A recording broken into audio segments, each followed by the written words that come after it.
Hei, pernah kepikiran gak sih kalian mendengar cerita tentang anak kecil yang tiba-tiba menghilang tanpa jejak?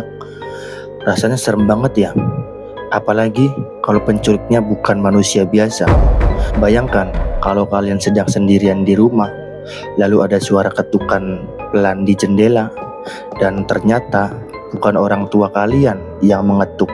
Nah, di cerita kali ini kita akan membahas kisah menyeramkan tentang seseorang anak yang diculik oleh sosok misterius. Yuk kita mulai. Di sebuah desa kecil tinggal seseorang anak yang bernama Nara. Ia adalah anak yang ceria dan suka bermain di halaman. Setiap sore, ia selalu menunggu ibunya pulang dari pasar di depan rumahnya. Namun suatu hari Nara tidak ada di tempat biasanya.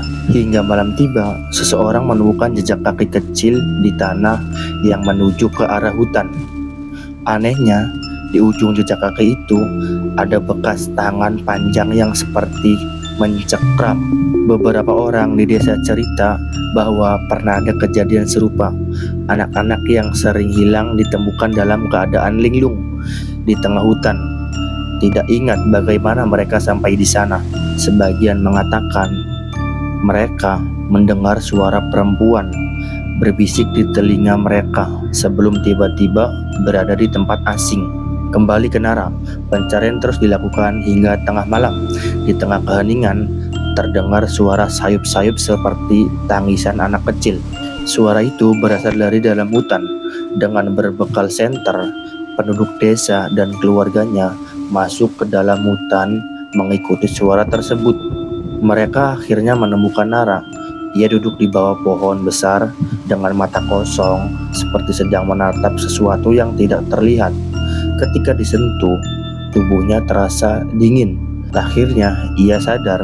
Yang pertama kali ia katakan adalah, "Tadi ada perempuan yang mengajakku bermain, tapi tidak punya wajah."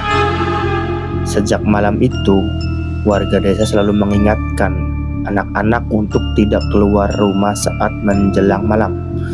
Karena siapa tahu sosok perempuan tak berwajah itu masih berkeliaran mencari teman bermainnya. Gimana teman-teman? Seram gak? Kalau kalian punya cerita horor atau pengalaman aneh yang bikin merinding, jangan lupa tulis di kolom komentar ya. Jangan lupa like dan share, makin banyak yang ikut mendengar cerita ini. Sampai jumpa di kisah horor berikutnya.